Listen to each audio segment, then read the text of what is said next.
Hello friends, my name is advocate Ravi Kiran. I am a tax consultant.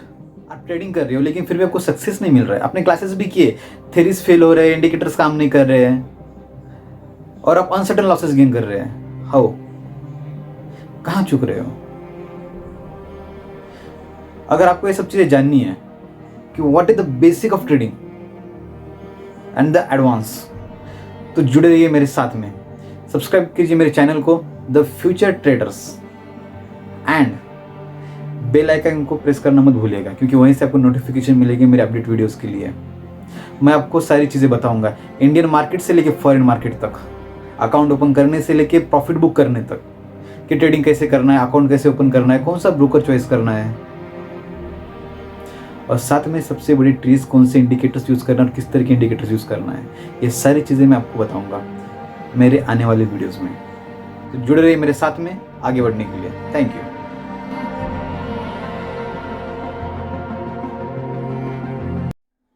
तो चलो आते हैं सबसे पहले शेयर मार्केट की बेसिक के पास में। What is share market? Share market concept क्या है?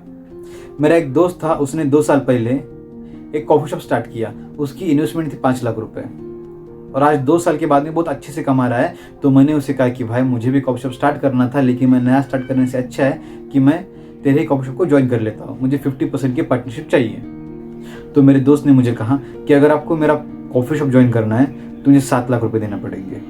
2 साल पहले उसने 5 लाख रुपए इन्वेस्ट किए थे और अभी वो 7 लाख रुपए मुझे अकेले से मांग रहा है। तो मैंने उससे कहा कि अगर 2 साल पहले आपने 5 लाख रुपए इन्वेस्ट किए थे, उसके हिसाब से तो 2.5 लाख हुए, तो 7 लाख रुपए क्यों?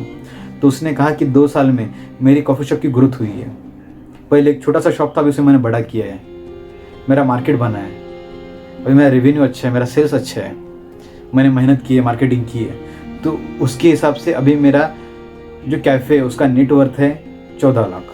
तो उसके हिसाब से 50% आपको 7 लाख देना पड़ेगा। तो मैं इस बात पे एग्री हो गया और कॉफ़ी शॉप में 7 लाख रुपए देके पार्टनरशिप बन गए। 5 साल कॉफ़ी शॉप अच्छे से चली, लेकिन 5 साल के बाद में मुझे कॉफ़ी शॉप से अभी मेरा अमाउंट विड्रॉल करना है और मुझे अलग होना है। कोई भी रीज़न हो सकता है, लड़की की शादी होगी, हॉस्पिटल होगी, या फिर मुझे कोई बड़ा बिजनेस करना होगा, वॉट एवर इट इज़। तो 5 साल के बाद मुझे अलग होना है। तो मैंने उससे कहा कि अभी मैं 50% पार्टनरशिप वापस बेचना चाहता हूँ। तो उसने कहा कि मुझे तो नहीं खरीदना, आप किसी को भी बेच दो। जब मार्केट में मैंने ये कहा कि मैं कॉफ़ी शॉप की 50% की ओनरशिप बेच रहा हूँ, तो बहुत सारे लोग आ गए, क्योंकि अभी कॉफ़ी शॉप एक रेपुटेड कॉफ़ी शॉप है, उसका बहुत अच्छा मार्केट है। 5 साल में हमने अच्छे से ग्रोथ किया, उसके 2-4 ब्रांचेस खोले, बहुत सारा काम किया। तो अभी मैंने इन्वेस्ट किए थे 7 लाख रुपये और अभी जो नेट कैफ़े की नेट वर्थ है वो 30 लाख रुपये है। तो इसके हिसाब से मुझे पूरा रिटर्न मिल रहा है 15 लाख रुपये। मैंने 15 लाख में फिर से कॉफ़ी शॉप की ओनरशिप बेच दी 50%। तो मैंने 7 लाख इन्वेस्ट किए थे, तो अभी मेरे 14 नियर मुझे 8 लाख प्रॉफिट मिला है। तो ये मेरा है प्रॉफिट ऑन इन्वेस्टमेंट, इसे कहते हैं प्रॉफिट ऑन इन्वेस्टमेंट। लेकिन इसके अलावा भी हर साल मुझे कैफे से शेयर ऑफ प्रॉफिट मिला है, मतलब कैफे की जो अर्निंग होती है एवरी ईयर नेट प्रॉफिट, तो उसका भी मुझे रेशियो मिला है वो अलग से। मतलब 5 साल तक मैंने जो नेट कैफे के अर्निंग से कमाया वो तो कमाया ही, साथ में जो मैंने कैपिटल इन्वेस्ट किया था उसका भी अमाउंट बढ़ गया है। तो मुझे जो अर्निंग तो प्रॉफिट मिल रहा है ईयरली, उसे अगर कंपनीज की भाषा में देखा जाए तो डिविडेंड कहते हैं। जब कंपनी को प्रॉफिट होता है तो कंपनी क्या करती है, अपने प्रॉफिट में से कुछ रेशियो लोगों को बांट देती है। लोगों को मतलब उनको ही बांटती है जो उनके शेयर होल्डर्स हैं। अगर आप किसी कंपनी के शेयर्स खरीद रहे हो तो पहली चीज़ ये है कि आप उतने शेयर्स खरीद के कंपनी में इन्वेस्टमेंट कर रहे हो, दैट इज कॉल्ड इन्वेस्टमेंट।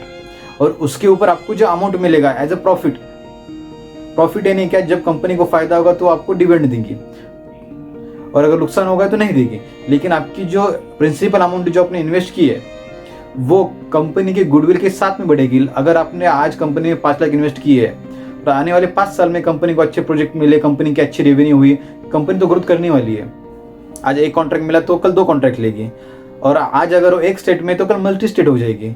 अगर कोई कंपनी एक स्टेट में और आप इन्वेस्टमेंट कर रहे हो, तो जब कंपनी मल्टी स्टेट हो जाएगी तो कंपनी की वैल्यूएशन बढ़ जाएगा। तो कंपनी का वैल्यूएशन बढ़ जाएगा, नेटवर्थ बढ़ जाएगा, तो आपने जो इन्वेस्टमेंट किया है उसका भी प्राइस बढ़ जाएगा और आपको ज़्यादा मिलेगा। लेकिन सबसे बड़ा सवाल ये पैदा होता है कि हम जब इन्वेस्टमेंट करते हैं तो नेगेटिविटी क्यों आती है, कंपनी मैक्सिमम डूबती क्यों है, कंपनी बैंकरप्ट क्यों होती है, कंपनी को लॉसेस कैसे होते हैं। मेन रीजंस क्या है कंपनी के शेयर्स की प्राइस गिरने का? ये सारी चीज़ें मैं आपको मेरे आने वाली वीडियोस में बताऊंगा कि कंपनी में लॉसेस क्यों होते हैं और किस वजह से होते हैं। उसके लिए आपको जुड़े रहना पड़ेगा मेरे साथ में। सब्सक्राइब करना मत भूलिए मेरे चैनल को।